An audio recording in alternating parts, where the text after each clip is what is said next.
My friends took the side of my girlfriend after she cheated on me. My partner, Selena, confessed to infidelity.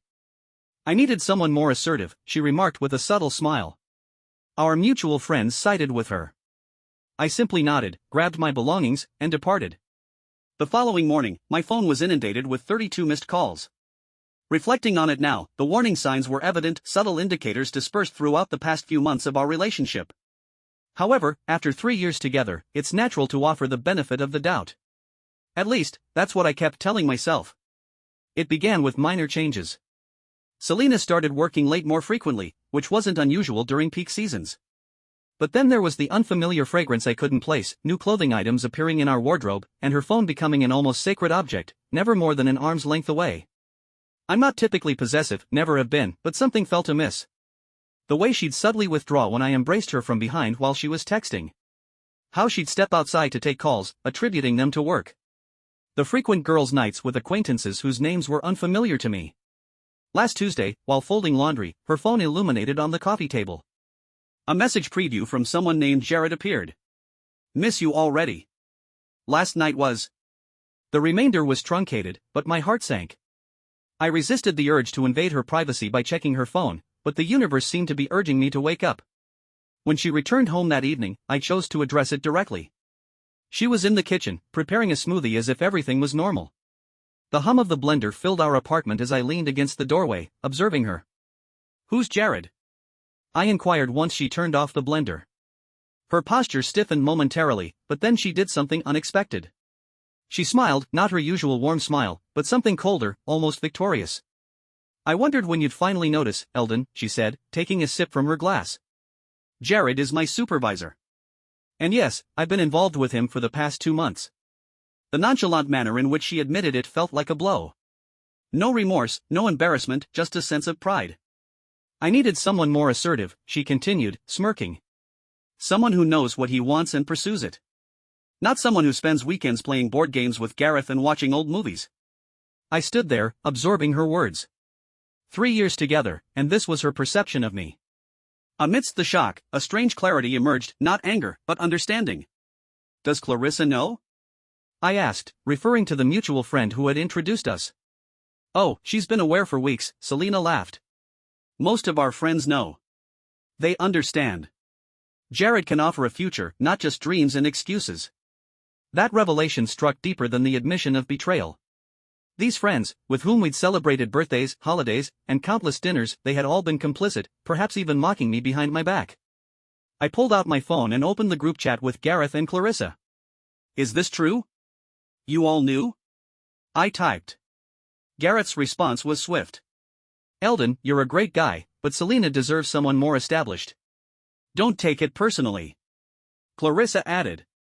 We didn't want to hurt you, but maybe this is the wake-up call you need. I looked up from my phone to find Selena watching me, that same smirk playing on her lips. She was anticipating an outburst, a dramatic scene she could recount later, poor, immature Eldon losing his composure. Instead, I smiled, a genuine smile that seemed to unsettle her. Without a word, I walked to our bedroom, retrieved my overnight bag, always packed for weekend trips, grabbed my laptop and keys. As I passed through the kitchen again, Selena was staring, her smirk fading slightly. Where are you going? She demanded. Out, I replied simply. And Selena, keep the apartment. I'm sure Jared can assist with the rent. I heard her begin to speak as I closed the door behind me, but I didn't pause to listen. My phone was already buzzing with messages, likely from our so-called friends attempting to justify themselves.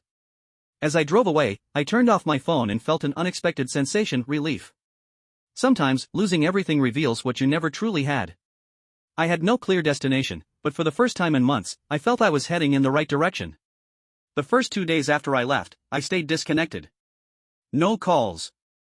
No messages. No social media. I checked into a small roadside lodge on the edge of town, the kind of place you drive past a dozen times and never notice. The owner, a gray-haired man named Milton, didn't ask too many questions. When I filled out the registration form, he gave me a look like he already knew the story.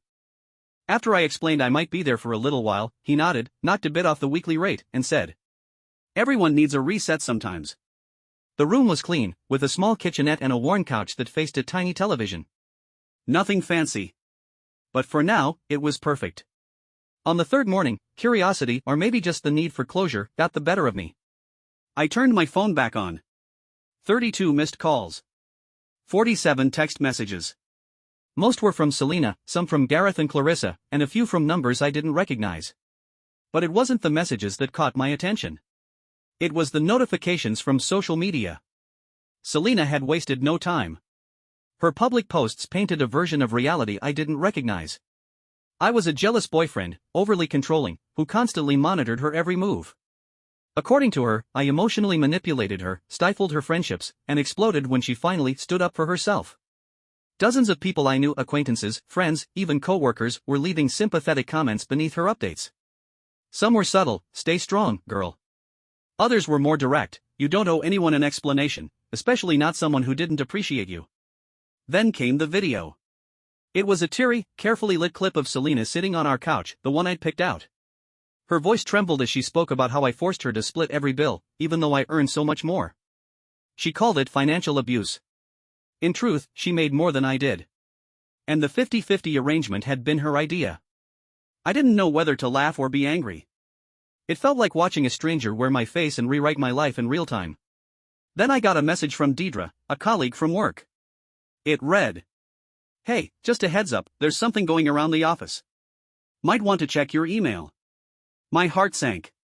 Sure enough, the company had sent out one of those vague, HR-approved memos. "Creating a safe and respectful workplace," it said. A reminder that the company takes all allegations seriously, and anyone concerned about colleague behavior should speak up. No names, no specifics. But the timing was far from accidental. And I wasn't naive. That night, I tried to take a walk to clear my head. There's a diner near the lodge, a quiet spot with decent coffee. But when I walked in, the server, someone who had always been friendly, gave me a strange look. Later, I learned Selena had been there earlier that week. Telling her story. Building her narrative. She was becoming a regular in places she once avoided, sharing her side with anyone who'd listen. To them, I was the villain of her redemption arc. But what changed everything was a conversation I never expected to have. While stopping by a storage unit to grab a few winter clothes, I bumped into Evelyn, one of Selena's closest friends. She looked startled when she saw me. Checked around nervously, like she was worried someone might see us talking. "You shouldn't be here," she whispered. "Not in town. Jared's wife, she's powerful. Really powerful. And Selena's been telling her that you're unstable. That you're threatening her." I blinked. "Why are you telling me this?" Her eyes darted again. "Because this isn't the first time. Before you, there was another guy. At the company. They did the same thing. Got close to him, then pushed him out. He vanished. That night, I didn't sleep. Instead, I started digging. Through old company rosters. Archived social media accounts. Newsletters. LinkedIn posts. Anything I could find. It didn't take long. Markel Riggs. An employee who started just a few months before Selena. He left suddenly. No farewell post. No explanation. Just, gone. Around the same time, Selena had started getting close to Jared, her supervisor. The pieces were falling into place, and the picture they painted was nothing short of chilling. The next morning, my phone rang. It was our landlord, Mr. Langford. He sounded confused and a little anxious. "Look, I didn't want to get involved," he said. "But Selena tried to remove your name from the lease. Said you abandoned the apartment." He hesitated. "When that didn't work, she told me you'd been acting aggressively. Said you might come back and try something." I exhaled slowly. "You know me. Would I ever?" "I know," he said, cutting me off. "My sister went through something similar years ago. That's why I'm calling you directly." But the moment that shifted everything came shortly after. While scrolling through my messages, I noticed a new Instagram DM request. The profile was private. The photo, a woman in her 40s, well-dressed, confident. The message read, "I believe we need to talk. About my husband, and your girlfriend. Meet me for coffee tomorrow?" It was signed simply, Mrs. Weller. Something told me this wasn't just about betrayal anymore. It was about patterns. About damage. And finally, maybe, about accountability. I accepted the message. Told her the time and place. I had no idea what I was walking into. But I had a feeling Selena's carefully curated world was about to fracture, and not a moment too soon. The coffee shop was quiet that morning, one of those tucked-away spots with mismatched chairs and old jazz playing through overhead speakers. I arrived 10 minutes early, partly out of anxiety, partly out of habit. Mrs. Weller arrived exactly on time. She was poised, dressed in a deep blue coat that probably cost more than my car, and carried herself with a calm that came from long years of learning not to flinch. "You're Eldon, right?" she asked, sliding into the seat across from me. I nodded. "I guess we're both here for the same reason." She opened her purse and took out a leather folder. "This," she said quietly, "is everything I've been compiling. Emails. Credit card statements. Even parking lot security footage. I've known about Selena for a while now." I didn't interrupt. I just listened. Mrs. Weller went on to explain that this wasn't just about me or even her husband. Over the past 5 years, there had been at least 3 other young employees at the company who got entangled with Jared, just like Selena had.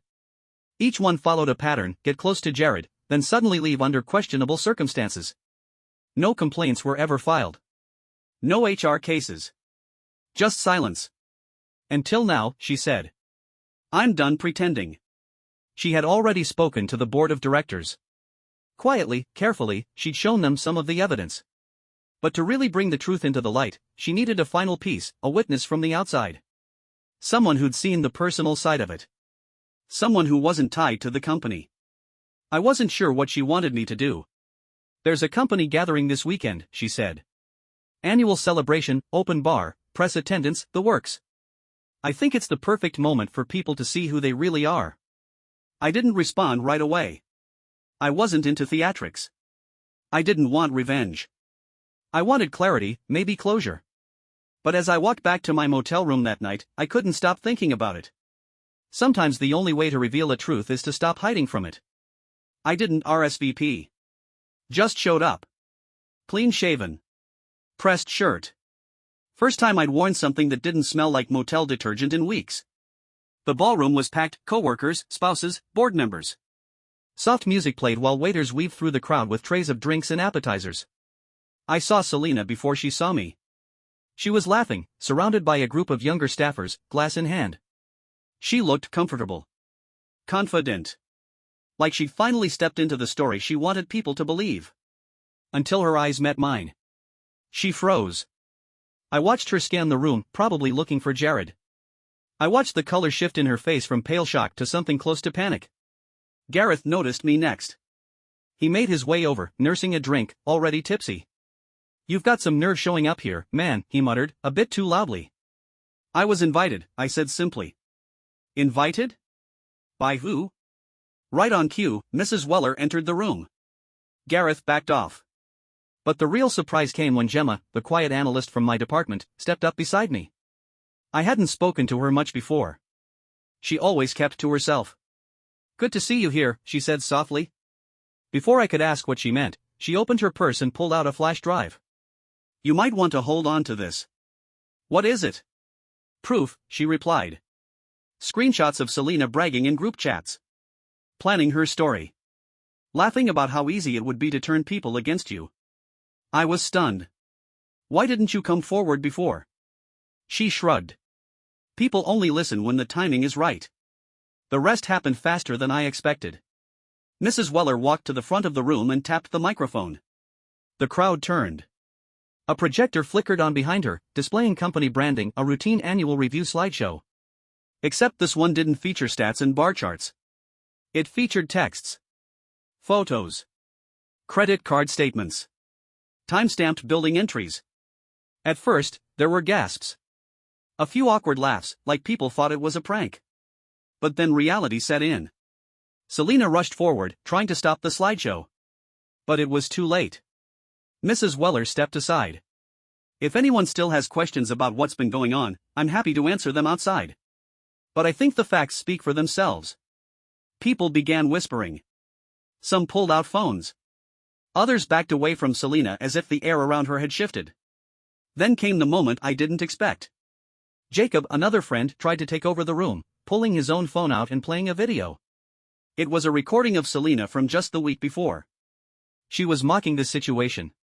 saying Jared had promised her a promotion and that, quote, everyone believes me anyway. That's when it happened. Selena snapped. You think you're so clever, she shouted at me from across the room. You and that bitter woman trying to destroy everything I built. Jared and I love each other. He's leaving her for me. The room fell silent. Mrs. Weller didn't say anything. She simply reached into her coat and pulled out a folder sealed legal documents. She held them up. Divorce papers, she said clearly. Signed. Filed.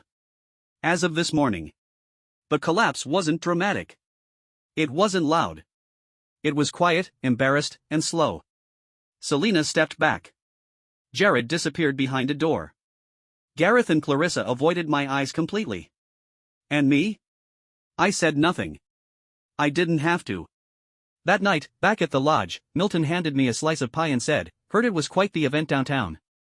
I smiled. Something like that. He nodded. Feels good, doesn't it? Seeing people show who they really are. It did. But more than that, it felt quiet. Not like victory, more like release. My phone buzzed again the next morning.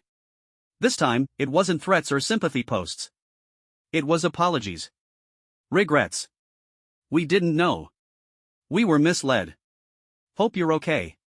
Even a message from Markel, the guy who disappeared.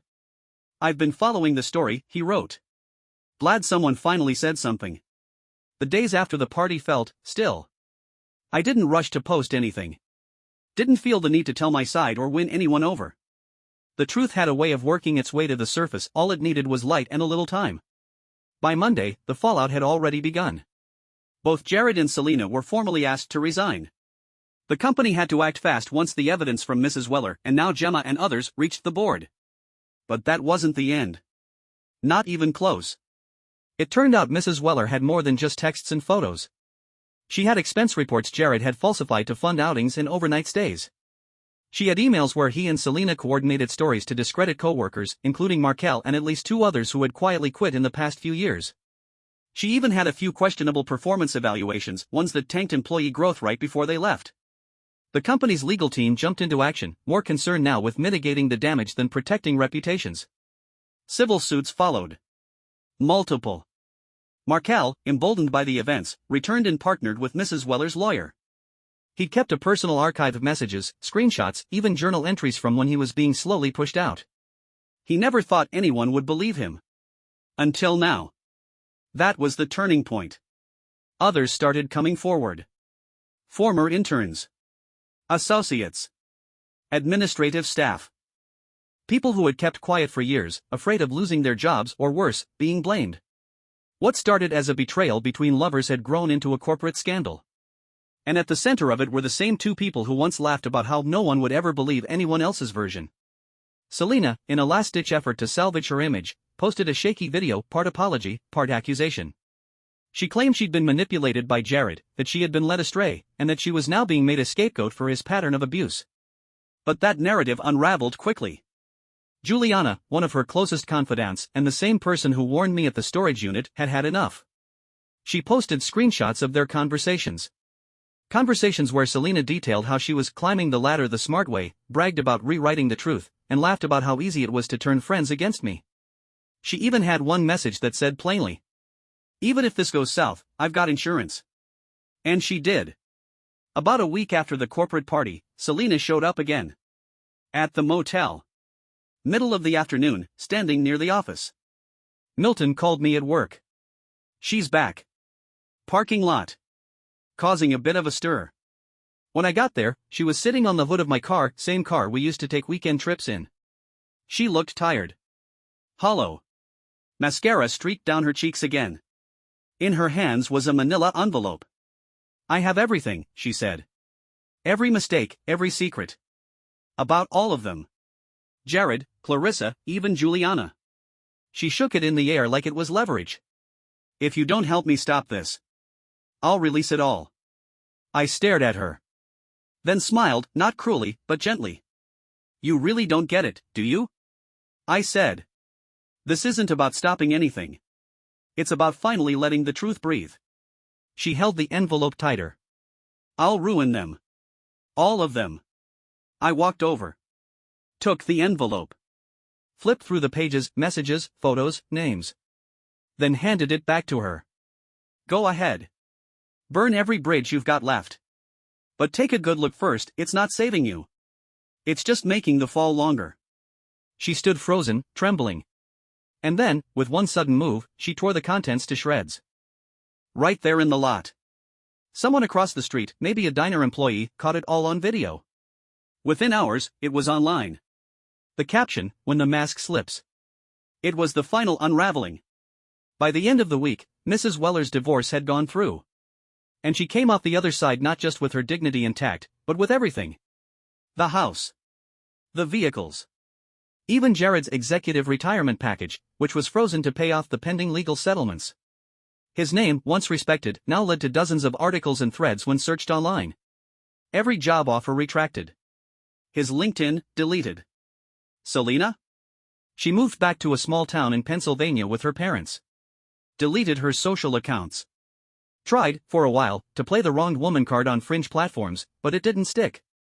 The friends who had rallied around her, Clarissa, Gareth, even Jacob, all faced their own consequences. Screenshots don't forget. Jacob sent me an apology long, almost poetic, about loyalty and mistakes. I replied with just one thing, a screenshot of the message where he said, "She deserves better than Eldon anyway." He blocked me. Clarissa tried to stay neutral, but you can't straddle the fence when the whole foundation is falling apart. Her reputation took a hit too. Turns out, aligning yourself with deceit doesn't look great in the professional world either. As for me, I moved out of the motel a week later. Signed the lease on a new apartment closer to work. Even got a small promotion, nothing life-changing, but a clear sign that not everyone believed the noise. And I've been seeing someone. Slowly. Carefully. We meet at that same quiet coffee shop where this all turned. Her name's Leona. She's nothing like Selena, in the best way possible. There's no rush. No pressure. Just two people trying to do it right. They say revenge is sweet. But I've learned something better. Living well, truly well, is quieter, richer, and far more satisfying than any dramatic comeback. And watching people dismantle their own house of cards? That's just the echo in the background.